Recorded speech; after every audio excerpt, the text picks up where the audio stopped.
Rabbi shrah li sadri wa yassir li amri wahlul 'uqdatam min lisani yafqahu qawli. Allah Subhanahu wa ta'ala fi kitabihil karim.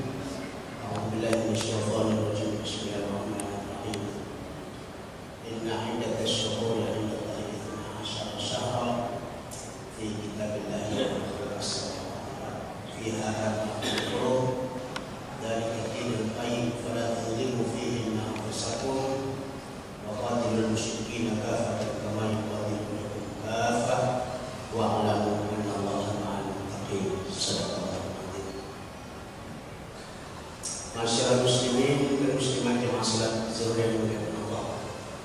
Alhamdulillah, kita bersyukur kepada Allah Subhanahu wa taala kita bisa melaksanakan aktivitas harian kita dan kita bisa melaksanakan kewajiban kita kepada Allah Subhanahu wa taala, terutama pada zuhur ini yang kita akan melaksanakan salat fardu zuhur berjamaah.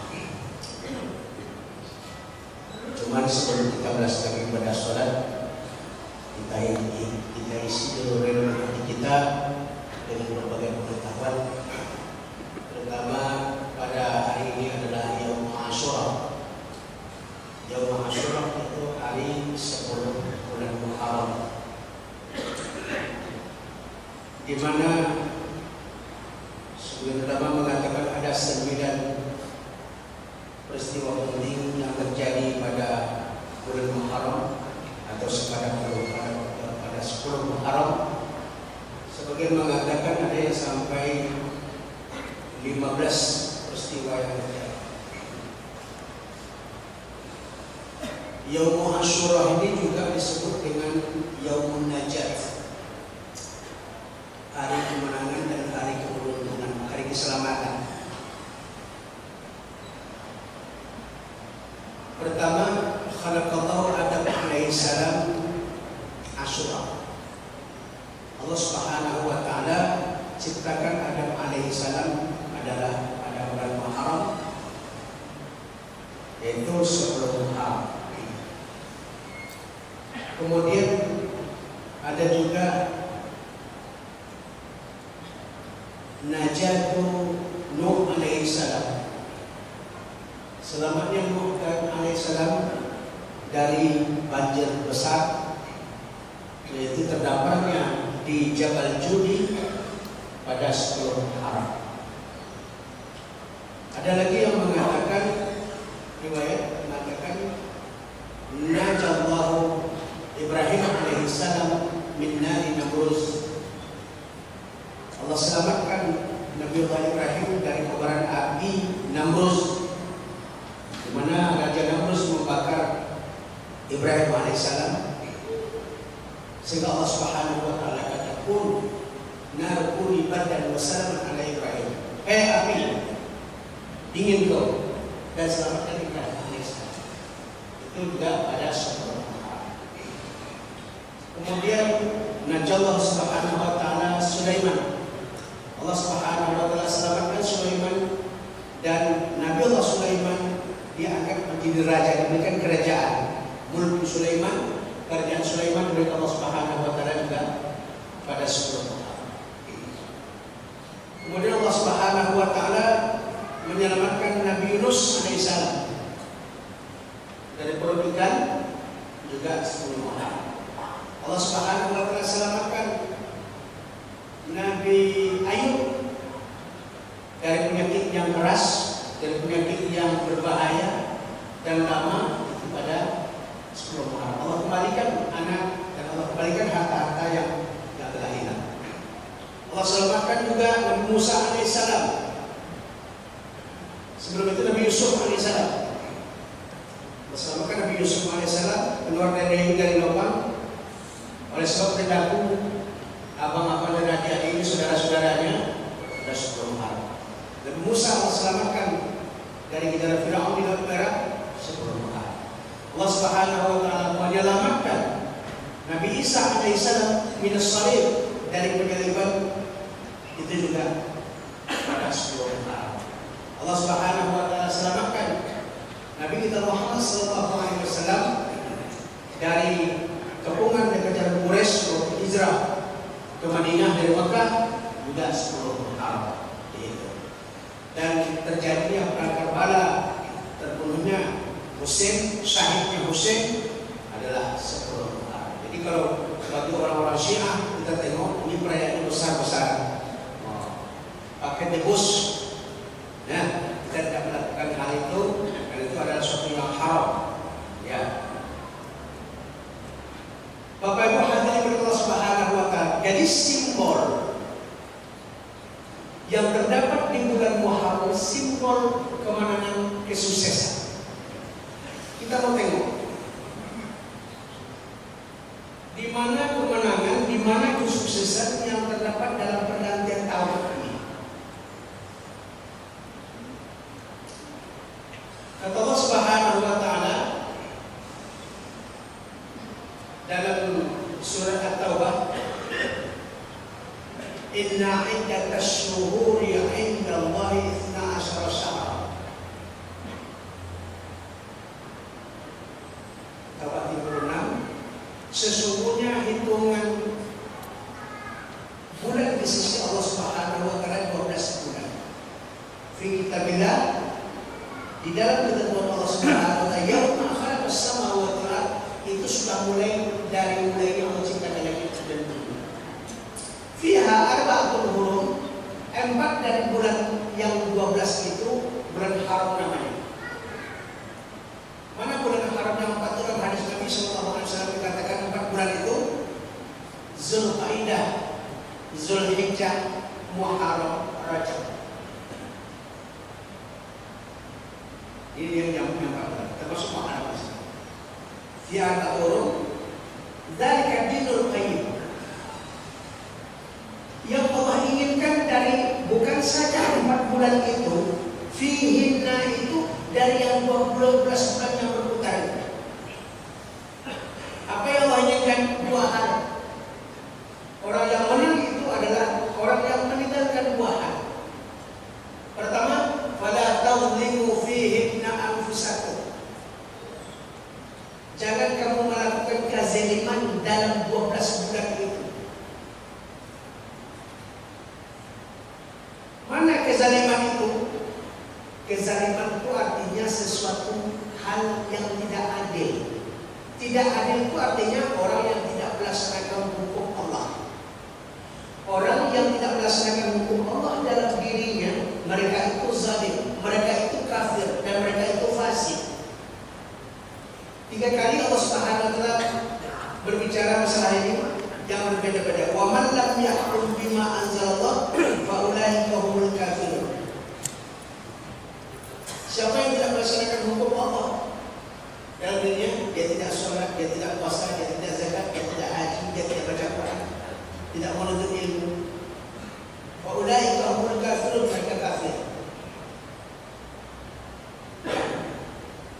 Kalau sedang kita memakai bahasa-bahasa kafir, maka mereka adalah non-muslim. Ini sama aja kan? Susah pula membedakan. Faulaika humul kafirun, nanti faulaika humul non-muslim. Susah. Kafir itu memang sudah bahasa Quran. Apa pula ya? Kafirnya kafir. Wa man la ya'budu ma Allah faulaika humul fasiqun. Siapa yang tidak menerapkan hukum Allah dalam dirinya, maka dia fasik. Yudillu bihi man yasha wa yahdi bihi man yasha wa ma yudillu bihi illa al-fasiqin. Allah memberikan petunjuk kepada siapa yang dikehendakinya. Allah menyesatkan siapa yang dikehendakinya. Dan orang-orang sesat itu adalah fasik. Maghdub, dhalil itu fasik.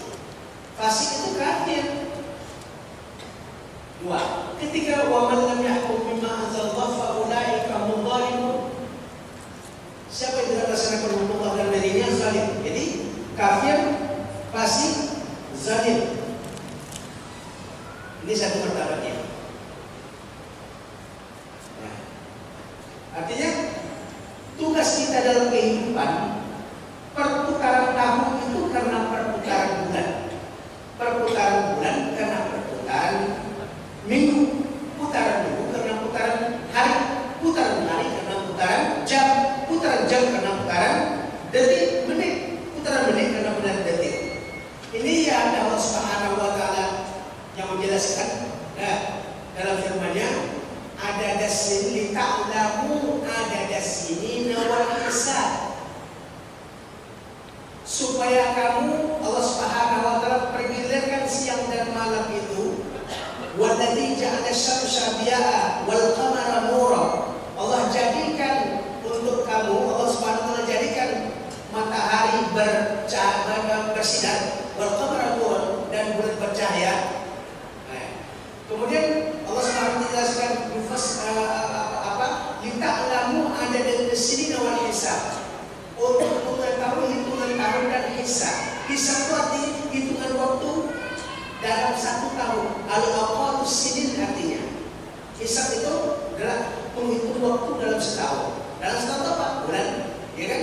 Minggu, hari, ya, jam, sampai kepada menit, sampai kepada detik. Artinya detik dan detik, setiap detik kehidupan itu dihisab. Sinina wal hisab. Sebenarnya Allah Subhanahu wa taala katakan la ayatin liqaumin ya'lamun. Itu adalah tanda-tanda kebesaran Allah bagi orang yang berilmu, yang tahu ya. Orang yang tahu ya detik per detik sampai tahun ke tahun kehidupan kita. Ya'lamun, orang yang tahu adalah dia akan beramal, berilmu, beramal, beriman dan bertakwa kepada Allah. Kenapa setiap detik kehidupan itu dihisab? Maka setiap tahun baru biasa orang membuat acara muhasabah. Baik tahun baru Masehi maupun tahun baru Hijriah, sama saja. Matahari tahun baru Masehi, bulan tahun baru Hijriah. Semua itu pakai kita. Nah, maka Allah katakan lihat ayat ini kaum ya'lamun. Itu Yunus ayat 5. Kemudian surah Yunus ayat 6 Allah rinci lagi, Allah jelaskan lagi. Jadi matahari dan bulan berputar matahari bulan untuk waktu. Waktu itu untuk apa? Ya. Perputaran waktu itu dari karena siang malam. Wa inna ikhtilafal laili wan nahar. Sesungguhnya pergantian siang dan malam. Tadi Allah katakan menciptakan matahari dan bulan untuk hitungan tahun dan hitungan waktu. Waktunya itu apa? Waktu itu terjadi karena perputaran siang dan malam, pergantian siang malam. Ikhtilafil laili wan nahar. Lah, ujungnya la ayatin liqaumin yattaqun. Waktu yang berputar siang malam itu la ayat, tanda-tanda kebesaran Allah Subhanahu wa taala liqaumin yattaqun, bagi kaum yang bertakwa. Jadi kami disebut Allah Subhanahu wa taala ciptakan waktu. Waktu apa? Dari matahari dan bulan. Ngitung waktu matahari kalender Syamsiah namanya. Ngitung waktu bulan kalender Qamariyah namanya. Syamsiah di siang hari, Qamariyah di malam hari. Matahari dan bulan terjadilah siang malam berputar. Untuk apa gunanya siang malam untuk menciptakan manusia yang bertakwa. Kenapa? Hidup kita ini harus mengumpulkan bekal sebanyak-banyaknya. Wa tazawwadu fa inna khairaz zadi taqwa. Kumpulkan bekal sebanyak-banyaknya. Wa khairuz zadi taqwa, sebaik-baik bekal adalah takwa kepada Allah Subhanahu. Dari mana kita dapatkan takwa itu? Dari detik-detik kehidupan kita, dari menit-menit kehidupan kita, dari jam-jam kehidupan kita, dari hari-hari kehidupan kita, dari minggu-minggu kehidupan kita, dari bulan-bulan kehidupan kita, dari tahun-tahun kehidupan, dihitung, dihisab semuanya. Semua itu selalu yawma idzin anin na'im. Semua nikmat yang Allah berikan dari detik-detik kehidupan kita sampai tahun-tahun itu dipertanyakan. Anin na'im. Tapi yang pertama ditanyakan adalah tentang ilmu. Wala taqfu ma laysa laka bihi as-sam'a wal basara wal fu'ada kullu ulaika kana anhu mas'ula. Jangan kamu melakukan apapun beramal tanpa ilmu. Sesungguhnya ilmu teoritis, ilmu praktis, ilmu analisis yang kamu pelajari dan diminta pertanggung jawaban di sisi Allah Subhanahu. Kenapa? Karena detik-detik matahari bulan yang hitung waktu itu ilmu. Untuk apa ilmu? Diamalkan. Untuk apa guna amal? Untuk iman. Ilmu diamalkan akan membuahkan iman. Amal dan iman satu paket. Ya ayyuhalladzina amanu kutiba alaikumusiyam, hai orang beriman, wajib atas kamu amal Ramadan. Semoga di iman dengan amal itu Allah memanggil orang yang beramal itu pasti Allah yang ada di amal. Salah satu amal adalah zikir kepada Allah, amal kan? Ya ayyuhalladzina amanu dzkurullah. Hai orang beriman, perbanyaklah zikir kepada Allah, zikir dikasih orang. Jadi semua amal-amal itu yang Allah orang beriman. Dan mana amal dan iman dari ilmu? Kalau tidak ada ilmu apa? Tidak ada amal. Kalau tidak ada ilmu dan amal, dari mana dapat iman? Tak akan ada iman. Karena Imam Al-Bukhari tulis Kitabul Ilmi wal Iman, kitab ilmu dan iman, satu paket yang baru.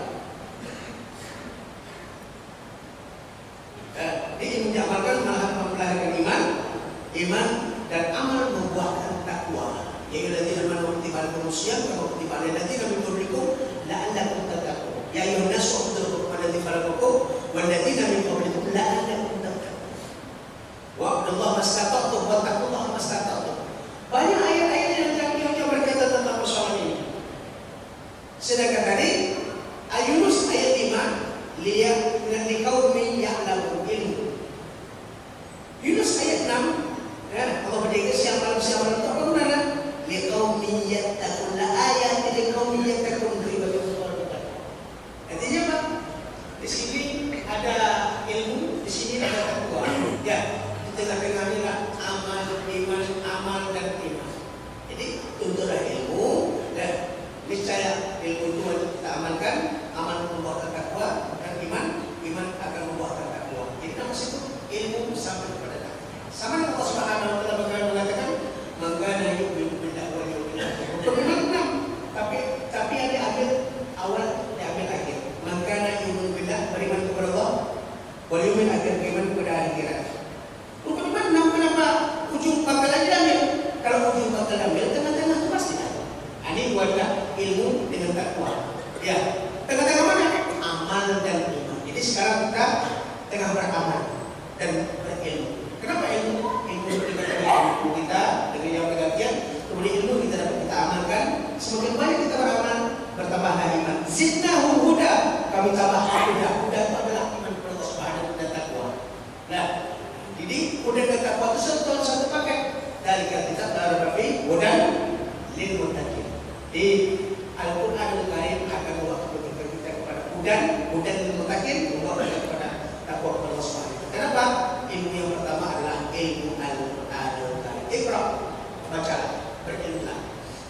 Inilah bapak-bapak ibu yang berdoa subhanallah begitu ajaib bulan yang memberikan bulan Muharram. Diharapkan apa?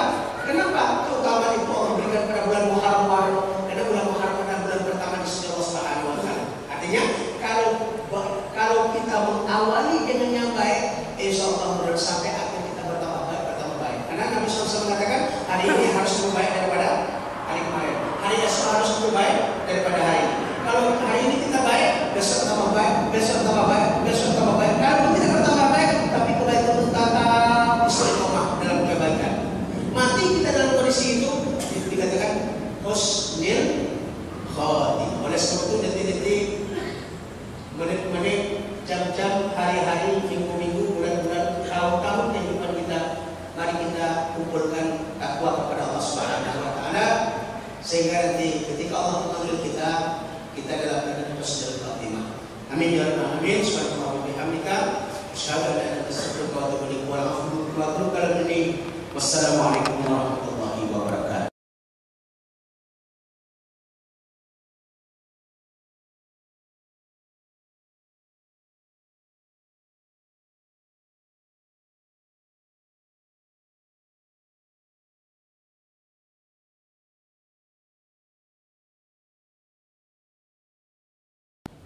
Bismillahirrahmanirrahim. Assalamualaikum warahmatullahi wabarakatuh.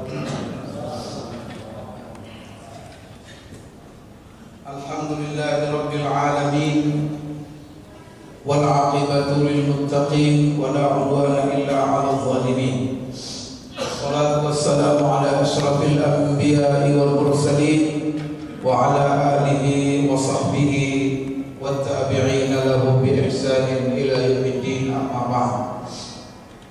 قال الله تعالى في كتابه الكريم: أعوذ بالله من الشيطان الرجيم.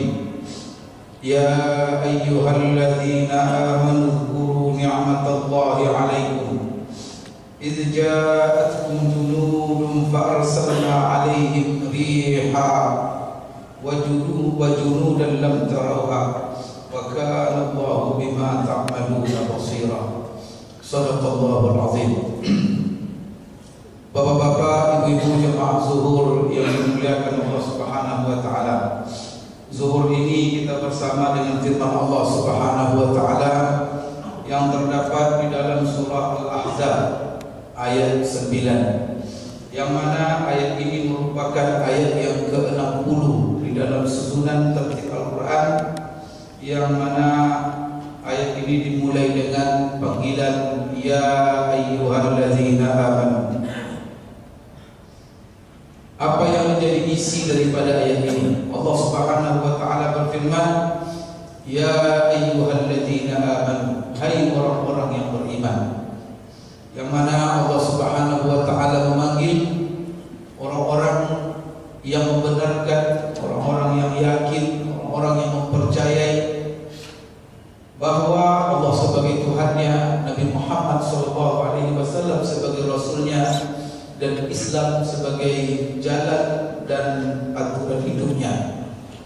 Orang yang mengakui raditu billahi rabba wa bil islami dina wa bi Muhammadin nabiyyan wa rasulah, yang mana orang-orang ini disebut orang yang beriman, di sini dipanggil oleh Allah Subhanahu wa taala. Panggilan Allah Subhanahu wa taala itu pertama sekali, uzkuru ni'matallahi 'alaikum. Hai orang-orang yang beriman, ingatlah oleh kamu. Berarti ini adalah perintah dari Allah Subhanahu wa taala supaya kita disuruh mengingat. Apa yang kita disuruh mengingat di dalam ayat ini? Uzkuru ni'matallahi 'alaikum. Ingatlah oleh kamu selalu nikmat-nikmat Allah kepada kamu. Ni'matallahi 'alaikum, nikmatallah ini artinya adalah seluruh nikmat yang Allah akan anugerahkan kepada kamu.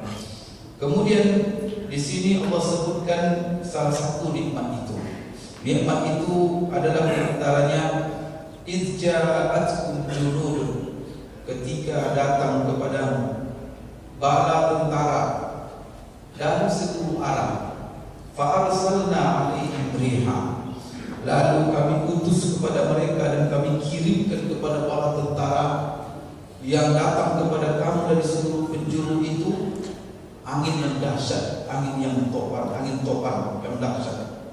Wa junudan, dan kami kirimkan kepada mereka bala tentara, beberapa tentara kami, lam tarauha, yang mana kamu hai orang-orang beriman tidak melihat para tentara yang kami kirimkan itu. Wa kana Allahu bima ta'maluna basira, dan Allah dengan semua apa yang kamu kerjakan Maha melihat. Di sini Allah menyebutkan salah satu nikmat yang Allah anugerahkan kepada orang-orang yang beriman. Dan memang yang dimaksud orang-orang yang beriman di sini di dalam kisah ayat ini adalah para sahabat Rasulullah SAW. Karena nikmat yang Allah sebut di sini adalah nikmat yang berkenaan yang dialami oleh sahabat ketika itu, yaitu ketika kamu dikepung oleh bala tentara. Ayat ini menceritakan kepada kita salah satu kisah yang mana ayat ini termasuk dalam sebuah surat yang namanya surat Al-Ahzab. Al-Ahzab itu artinya adalah sekutu. Sekutu, apa maksud daripada sekutu di sini? Dinamakan surat ini surat Al-Ahzab atau sekutu karena surat ini menceritakan, isinya adalah menceritakan tentang peperangan dan peristiwa perang yang terjadi di zaman Rasulullah SAW, dan peperangan itu disebut dengan peperangan Al-Ahzab, yaitu peperangan sekutu. Dan peperangan ini juga di dalam sejarah Rasulullah SAW dan sejarah sahabat, peperangan ini juga disebut dengan peperangan Khandaq. Khandaq itu adalah artinya parit. Maka ada di zaman Rasulullah terjadi sebuah Bapak Ibu sekalian, maka di sini Allah mengingatkan para sahabat dan orang-orang yang beriman betapa nikmat Allah Subhanahu wa taala kepada mereka.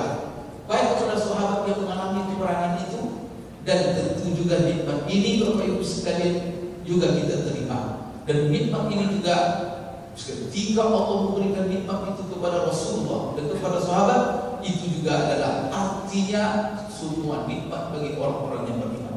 Peperangan ini terjadi pada tahun 5 Hijriah. Dan peperangan ini disebut dengan peperangan sekutu. Kenapa dinamakan sekutu? Karena penyebab peperangan ini pertama adalah orang-orang Yahudi. Yaitu adalah orang Yahudi Bani Nadir, yaitu kepala-kepala suku Bani Nadir dari kalangan Yahudi Madinah. Mereka menghasut orang-orang Quraisy, datang mereka ke Mekah, kemudian menghasut orang Quraisy untuk memerangi Rasulullah SAW di Madinah. Padahal orang Yahudi itu sendiri ketika Rasulullah datang pertama sekali hijrah ke Madinah, salah satu yang Rasulullah lakukan dengan orang-orang Yahudi itu adalah perjanjian perdamaian.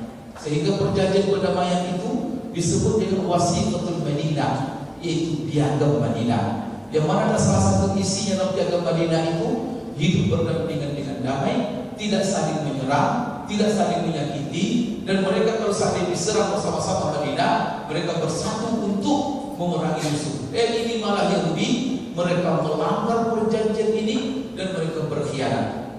Bapak Ibu sekalian, dalam sejarah, sepanjang sejarah, yang namanya Yahudi itu salah satu sifat dan karakter mereka adalah pengkhianat. Dan mereka tak bisa dibawa duduk berjanji.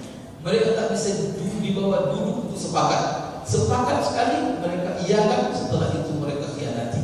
Apa yang terjadi di Palestina? Berapa kali duduk mereka di meja membuat kesepakatan, tapi siapa yang membatalkan, yang berkhianat terhadap kesepakatan itu semua adalah Yahudi. Itu sifat mereka. Dan di zaman Rasulullah SAW juga begitu. Allah Subhanahu wa taala sudah ceritakan dalam Quran banyak sekali. Maka dalam Al-Quran itu kemudian di surah Al-Baqarah dan banyak sekali surat Allah menceritakan tentang perihal orang-orang Yahudi. Salah satu sifat mendasar mereka adalah manusia-manusia pengkhianat. Salah satu sifat mereka adalah memecah belah. Salah satu sifat mereka adalah mengadu domba. Salah satu sifat mereka adalah tamak dan ingin berkuasa. Salah satu sifat mereka adalah mereka mengakui bahwa mereka anak Tuhan, mereka manusia paling mulia, dan manusia selain mereka di dunia ini harus menjadi budak-budak mereka. Itu mereka. Mereka sekarang tercatat Bapak Ibu sekalian. Saya membaca data terakhir. Yahudi di dunia ini jumlah mereka hanya 14 juta. Umat Islam berapa jumlahnya? Tercatat sekarang 1,8 miliar. Tapi 14 juta mereka menguasai seluruh bidang di dunia ini. Ekonomi mereka menguasai, ilmu mereka menguasai. Karena kalau kita melihat jajaran orang-orang hebat di dunia ini siapa? Yahudi. Siapa Albert Einstein? Yang mana mereka sebut di Eropa, dan bahkan di sekolah-sekolah kita selalu kita bilang Albert Einstein itu Yahudi. Siapa Thomas Alva Edison yang menemukan listrik ini? Thomas Alva Edison itu adalah Yahudi. Siapa itu yang membuat situs searching itu? Yang semua kita tidak tahu. Google. Siapa yang punya? Yahudi. Siapa itu Soros yang bisa membonceng ekonomi dunia dengan kekayaannya? Yahudi. Cuma 14 juta mereka menguasai Amerika, mereka menguasai Rusia, mereka menguasai Inggris, mereka menguasai, bahkan na'udzubillah, dunia sekarang sudah di jaringan mereka.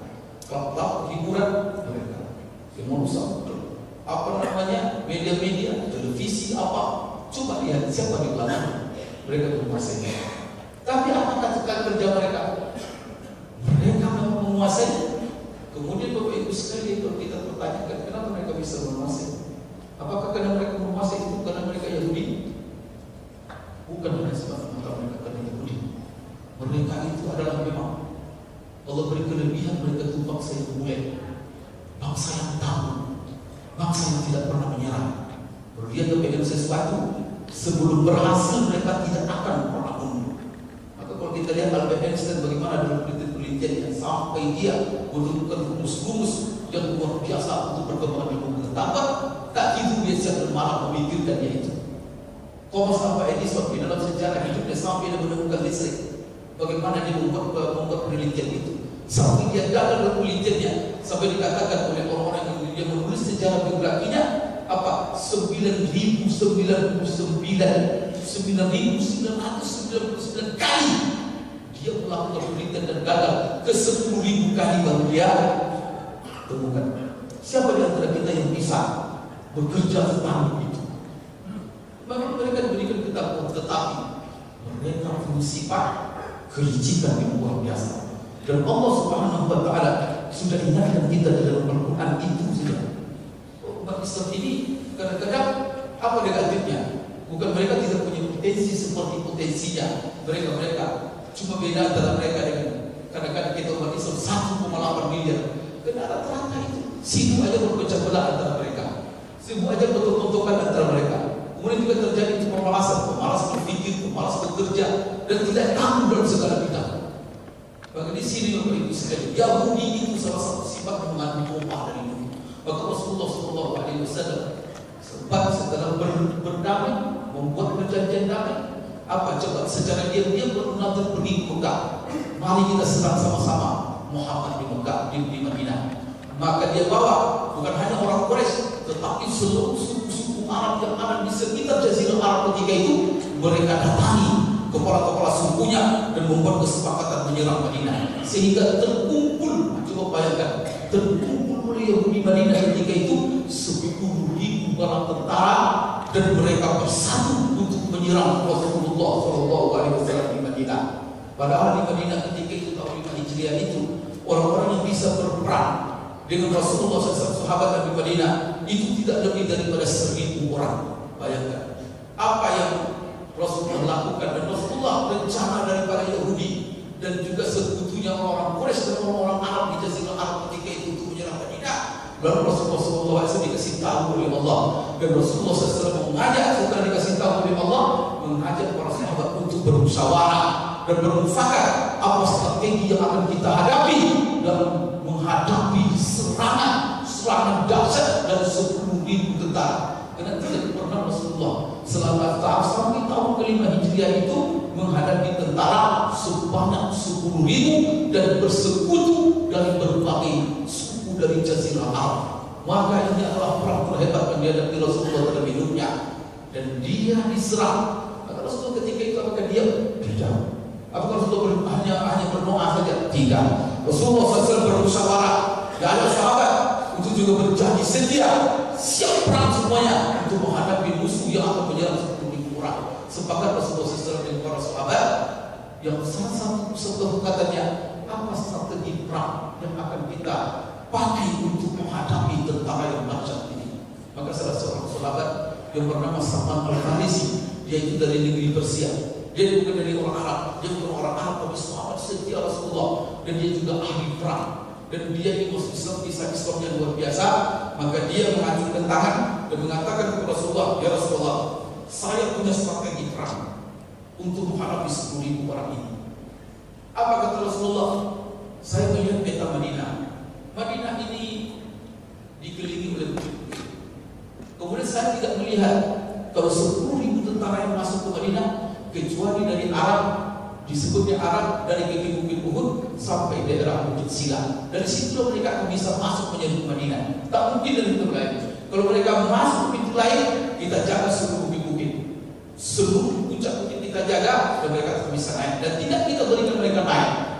Tetapi dari pelataran mereka masuk hanya bisa dari sini. Oleh karena itu, saya usul bagaimana dari sudut Bukit Uhud itu sampai ke Sila itu kita bangun sebuah parit besar, sehingga kalau mereka menyerang, mereka tidak bisa langsung menyerang, tetapi mereka dihadap oleh parit, dan nanti di sebelah parit yang kita jaga, siapa yang turun parit berarti mati. Maka Rasulullah SAW ketika diberikan usulan ini, langsung Rasulullah menyetujuinya, kemudian membuat kesepakatan dengan sahabat, kalau begitu mulai besok kita gali parit itu. Lebih kurang Bapak Ibu sekalian, seminggu parit itu digali oleh Rasulullah dengan 1.000 orang sahabat. kemudian panjang pari itu yang digali dengan alat sederhana, itu digali dalam seminggu, kemudian panjangnya lebih kurang 3 km, kemudian dalam pari itu adalah sekitar 10 meter, kemudian juga lebarnya sekitar 10 meter. Yang diperkirakan tidak bisa kuda meloncat kepada pari itu. Bayangkan berapa besarnya pari itu, dan dikerjakan oleh sahabat sebanyak lebih kurang 1.000 orang. Dan ketika itu Madinah musim paceklik pula, sehingga Rasulullah ketika dia bekerja dengan sahabat, Bapak Ibu sekalian, menggali perut sampai dia mengikat perutnya dengan batu. Sudah musim panas ketika itu, karena di bulan Syawal, Bapak Ibu sekalian. Karena bulan Syawal, bayangkan peperangan itu terjadi di bulan Syawal tahun ke-5 Hijriah. Bulan Syawal itu kan setelah Ramadan. Ramadan itu tidak Ramadan karena panas sekali. Maka ketika itu panas sekali, sudah panas, krisis ekonomi, dan mereka dihadapi dengan serangan 10.000 tentara. Maka mereka dari balik selama seminggu. Itu banyak sekali kisah-kisah, dan disitu banyak sekali nampak mukjizat Rasulullah Sallallahu Alaihi Wasallam dalam peristiwa-peristiwa ini. Namun Bapak Ibu sekalian, inti peperangannya adalah ketika tentara 10.000 itu datang dan mereka dihadap oleh parit, kemudian para sahabat sudah menunggu di sebalik, siapa yang turun ke parit berarti mati. Bahkan dengan begitu lebarnya parit itu, ada saja beberapa kuda daripada orang Quraisy itu sempat meloncat ke seberang. Itu membayangkan bagaimana kuda-kuda mereka itu takasnya. Namun Bapak Ibu sekalian, akhir dari peperangan itu apa? Allah sendiri yang turun tangan. Kalau bahasa kita, Allah kirimkan pertama sekali rihan, Allah kirimkan angin topan yang dahsyat. Dan Madinah ketika itu mereka tidak bisa masuk karena mereka dihadap oleh parit, sehingga mereka tak bisa masuk. Mereka kepung Madinah ketika itu selama 25 hari. Para bayangkan, mereka tak bisa masuk karena dihadap oleh parit. Tapi setelah 25 hari, Rasulullah di sebuah masjid atau di sebuah tempat, ketika di Rasulullah bagi batalion itu sebanyak 7 batalion. Di sini dipimpin oleh Ali, di sini dipimpin oleh Umar, di sini dipimpin oleh Abu Bakar, di sini. Dan Rasulullah punya khimah sendiri, punya bakar sendiri untuk siaga. Tapi Rasulullah setiap malam dia tidak pernah berhenti berdoa, menangis kepada Allah supaya dia minta pertolongan kemenangan kepada Allah. Bahkan dia dalam doa dia katakan, ya Allah, kalau tidak Engkau tolong kami hari ini dan Kau biarkan mereka menyerang kami, maka selesailah Islam ini sampai hari ini. Ya Allah, berilah pertolongan. Apa yang diberikan oleh Allah? Rasulullah menangis. Mereka sudah membuat seluruh upaya dan tentara yang datang dahsyat sekali, Bapak Ibu sekalian. Dan orang-orang munafik dari dalam juga menggogoloti. Ketika itu Allah kabulkan doa Rasulullah SAW. Maka Allah kirimkan angin topan yang dahsyat di perkemahan 10.000 orang tersebut. Kemudian Allah kirimkan tentara-tentara. Tentara kata Allah, kamu tidak melihatnya. Tentara itu adalah malaikat yang mengusir mereka, sehingga apa? Kemah-kemah mereka obrak-abrik, periuk-periuk mereka pada berterbangan semuanya, sehingga mereka tidak betah. Akhirnya mereka bubar dan mereka pulang ke masing-masing ke daerah mereka, dan mereka tak jadi menyerang. Itulah kemenangan yang diberikan oleh Allah Subhanahu wa Ta'ala. Oleh karena itu Allah katakan dalam ayat ini, ya ayyuhallazina amanu uzkuru ni'matallahi 'alaikum. Hai orang yang beriman, ingatlah oleh kamu nikmat Allah yang Allah telah anugerahkan kepada kamu ketika kamu diserang dan kamu diselamatkan oleh Allah dengan bantuan dari Allah Subhanahu wa Ta'ala. Insyaallah kita sambung lagi Bapak sekali penjelasan ayat ini tentang peperangan Khandaq. Banyak sekali Bapak mengandung pelajaran bagi kehidupan kita sehari-hari dalam menjalankan agama ini. Aku boleh hal astagfirullah li wa lakum subhanallahi wa bihamdihi asyhadu an la ilaha illa anta astaghfiruka wa atubu ilaik wa billahi taufiq wal hidayah. Assalamualaikum warahmatullahi wabarakatuh.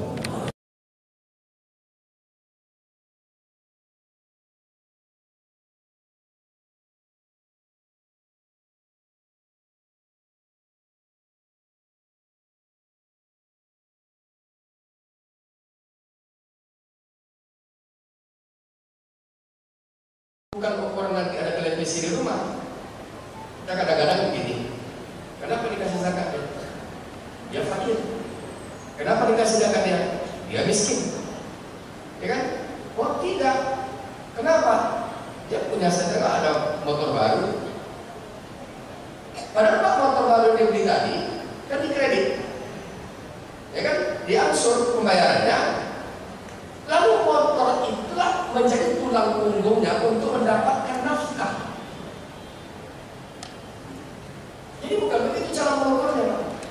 Kita kan selalu Pak, kalau pada bulan Ramadan itu kan kadang-kadang terjadi perdebatan antara amil-amil itu.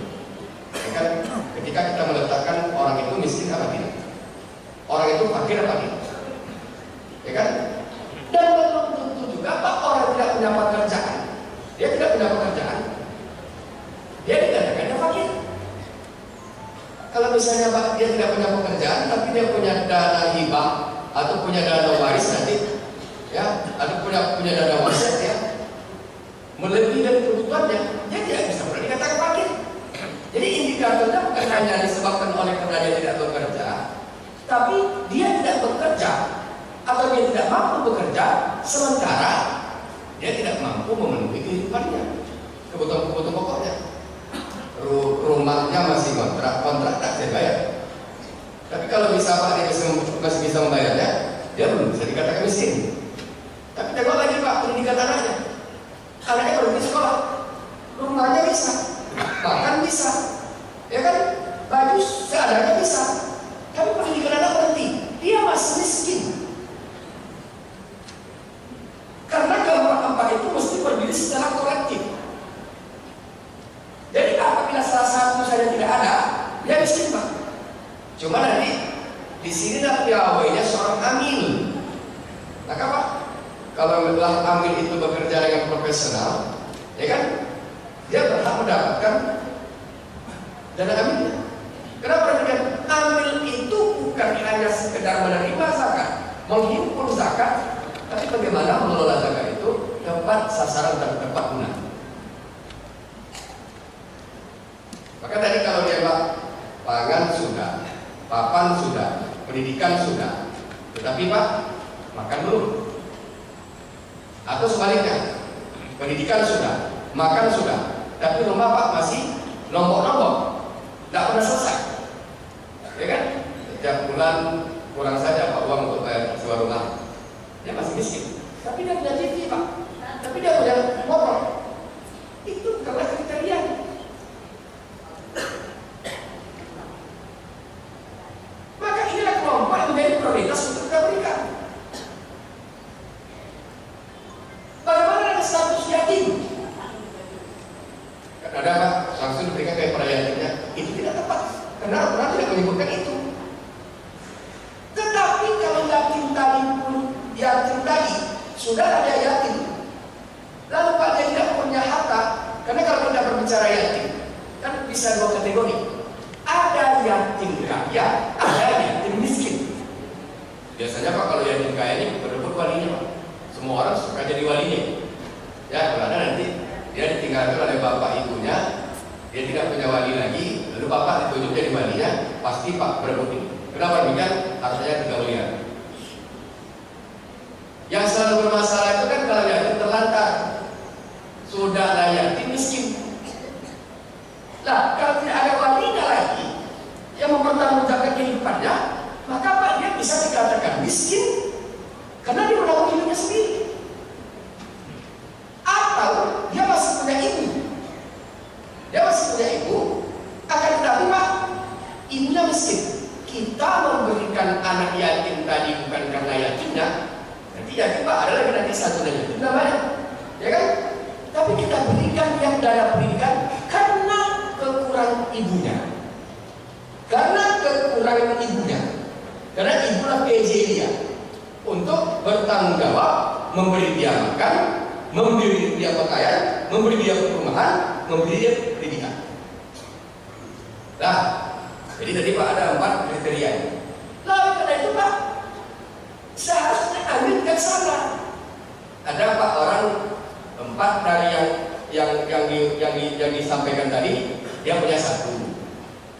Berarti kan miskinnya 3. Dia punya 2, makan oke, pakaian oke. Tapi kalau soal papan, rumah dia tidak punya. Pendidikan, ini sudah bermasalah. 2. Ada Pak dia itu 3 tidak ada, ya kan?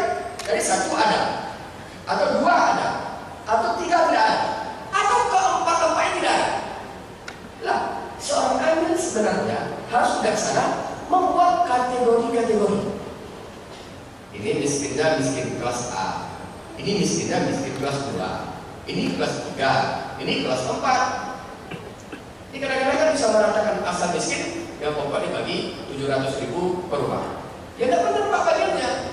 Ini kurangnya 4, ini kasih 1 juta, ini kurangnya 3, 1 juta juga, ini kurangnya 2, 1 juta juga, ini kurangnya 1 juta juga. Maka Pak prinsip-prinsip untuk memberikan nafkah kepada para miskin tadi itu berdasarkan ukuran proporsional. Ya, jadi kalau 4 kurangnya apa? 4 bagiannya. Kalau 3 kurang 3 bagiannya. Kalau 2 kurang 2 bagiannya. Nah, sehingga betul-betul Pak tercipta keadilan dalam redistribusi. Nah, oleh karena itu Bapak Ibu terhormat, mari kita tunaikan zakat kita. Karena seperti di awal-awal yang saya sampaikan itu, zakat ini memiliki potensi yang luar biasa. Hari ini Pak nasional, ya, saya kemarin jumpa dengan komisioner Basnas di pusat. Potensi zakat pusat itu 207 triliun. Di potensinya menurut penelitian itu 207 triliun. Tapi yang baru dapat hari ini Pak 7 triliun, 0,4%. Potensinya ada 207, tapi baru dapat Pak 7 triliun. Di Pekanbaru potensi zakat kita 66 miliar. Yang baru kita himpun Pak lebih kurang 12 miliar. 6 miliar sudah dihimpun oleh Basnas Kota Pekanbaru, Badan Amil Zakat yang di depan masjid kita ini, ya kan? Sisanya itu dihimpun oleh lembaga-lembaga lain seperti Rumah Zakat, ya kan, Lazis dan seterusnya. Lalu karena itu Pak, baru sekitar 10%. Banyak lagi Pak zakat mesti kita gali. Keluarkanlah zakat itu sebelum Allah nanti memaksa kita mengeluarkan itu dari tangan kita secara paksa. Sekarang demikian, terima kasih. Bila itu hidayah. Wassalamualaikum warahmatullahi wabarakatuh.